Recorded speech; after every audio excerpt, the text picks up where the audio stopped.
Hello everyone, আসসালামু আলাইকুম। কেমন আছেন সবাই? আশা করছি সবাই ভালো আছেন। সকালবেলা ঘুম থেকে উঠছি, কিন্তু শীতের এই দিনটা এত বিরক্তকর, ভালো লাগে না। বিয়ের আগে ভালো লাগছে, স্টুডেন্ট ছিলাম, ঘুমাইছি, খাইছি, পড়াশোনা করছি। কিন্তু এখন সকালবেলা ঘুম থেকে ওইটা হাজব্যান্ডকে নাস্তা দাও, ঘুম থেকে ওইটা, তারপর তাকে বিদায় দাও, তারপর বাচ্চাকে উঠাও, এইটা করো সেটা করো, খাও, প্যারার উপর প্যারা। কিছুই করার নাই, আমরা মেয়েরা সবই পারি। আল্লাহর তরফ থেকে আমাদেরকে আলাদা একটা ধৈর্য দিয়ে দিছে, যেহেতু আমরা মেয়ে মানুষ। আর জানুয়ারি মাস তো চলে আসতেছে, ছেলেকে স্কুলেও ভর্তি করাবো 25 থেকে 26 তারিখের মধ্যে, ডিসেম্বরের। তো আবারও সেই সকালবেলা ওঠা, আবারও সেই সব কিছু, আবারও নতুন করে ছেলেকে নিয়ে দৌড়াদৌড়ি, আবার সেই জীবন শুরু হয়ে যাবে। আর সকালবেলা তো আমাকে উঠতেই হবে, ছেলেকে নিয়ে যাইতে হবে। আসলে কি, শীত গরম যাই বলেন না কেন, সকালের ঘুমটাই অনেক মিষ্টি। আর আমি সকালবেলা ঘুম থেকে উঠলে অরিজিনালি কথা বলতে পারি না, গলা ফসফস করে। তো যাই হোক, ফ্রেশ হই, তারপরে এই দেখেন বিছানা একদমই এলোমেলো। বিছানা গুছিয়ে ফ্রেশ হয়ে তারপরে নাস্তা খেতে খেতে আবারও তোমাদের সাথে গল্প করব। তো আজকে সব কিছু মিলিয়ে ভিডিওতে থাকছে অনেক কিছু। তো সব কিছু জানতে হলে কিন্তু আমার পুরো ভিডিওটা দেখতে হবে। রুটি খাইতে না, তুমি এগুলি নিয়ে আসছো কেন?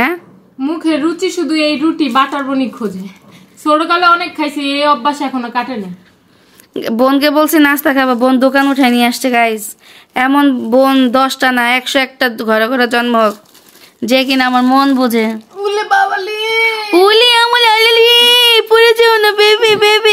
গাইস, সকালবেলা 1 কাপ চা না খেলে সারাদিনটাই যেন মাটি মাটি লাগে।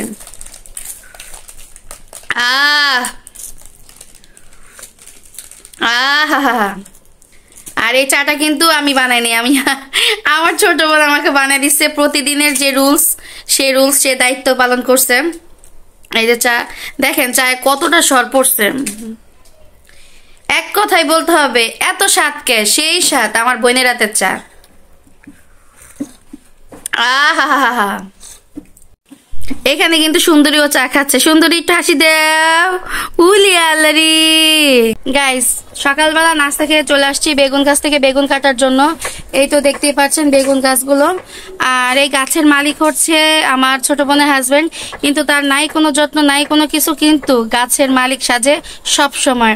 কিন্তু গাছ ওই কিনছে, কিন্তু গাছ যে কিনে সে তার মালিক হতে পারে না। বলেন, যে যত্ন করে, যে ভালোবেসে গাছে পানি ঢালে, সেই হচ্ছে মালিক, আমি মনে করি।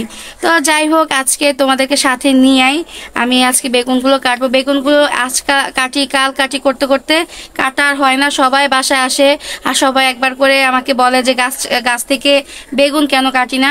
তো আজকে কাটবোই কাটবো, এটা কোনো মিস নাই। তো দেখাচ্ছি গাছের বেগুনগুলো কেমন হয়েছে। এই যে বেগুন ধরছে মাশাল্লাহ, তারপরে হচ্ছে এই যে বেগুন ধরছে, আর এই যে এখানেও বেগুন ধরছে। ওই যে ছোট ছোট কিউট কিউট বেগুন আছে। এই বেগুনটা হলুদ কেন গাইস, কমেন্টে জানাবেন কেন হলুদ বেগুন। আমার এই জীবনের ফার্স্ট টাইম দেখতেছি যে হলুদ বেগুন। আর এখানে দেখেন মাশাল্লাহ মাশাল্লাহ আলহামদুলিল্লাহ, এখানে কত কিউট কিউট বেগুন ধরছে। এই বেগুনটা সবচেয়ে বেশি বড়, ইনশাল্লাহ খেতে মজা হবে, একদম বাত্তি। আর এখানে গাছটাকে আমি একটু টাঙাই দিছি, যেহেতু গাছে কিন্তু ফল ধরলে গাছ কিন্তু ঝুলে যায়, তার জন্য এখানে আমি তার কাটা মাইরা তারপর গাছটা ঝুলাই দিছি। কত ছোট, এখানে একটা ছোট কিউট বেগুন, আজকে বড়গুলোই কাটবো। আর এই তো দেখা যাচ্ছে এখানে কিন্তু ফুলও আসছে, এখানে আরো বেগুন ইনশাল্লাহ হবে। এখন আমরা বেগুনগুলো কাটবো। মেঘা, এগুলা কাটো বিসমিল্লাহ করে।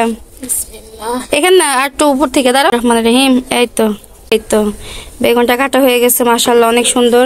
আর এক একটা গাছে না এক এক রকম বেগুন ধরছে। কাটো এটাও।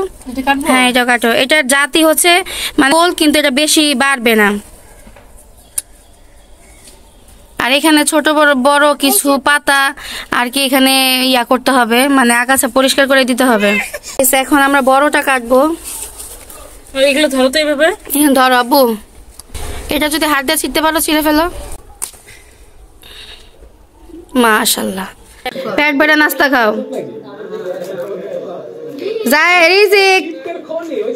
জায়ান, কি আনছো আজকে তোমার জন্য? প্রতিদিনই কাচ্চি খেতে মন চায় না? কাচ্চি খেতে মন চায় খালি? খালি কাচ্চি খেতে মন চায়। মোরগ পোলাও খাইতে এক্সপ্লোর করতে দেখি এত পরিমাণে মোরগ পোলাও খাওয়া হয়েছে, মোরগ পোলার নাম শুনলে ছেলে ভয় পায়। আচ্ছা, ঠিক আছে। আচ্ছা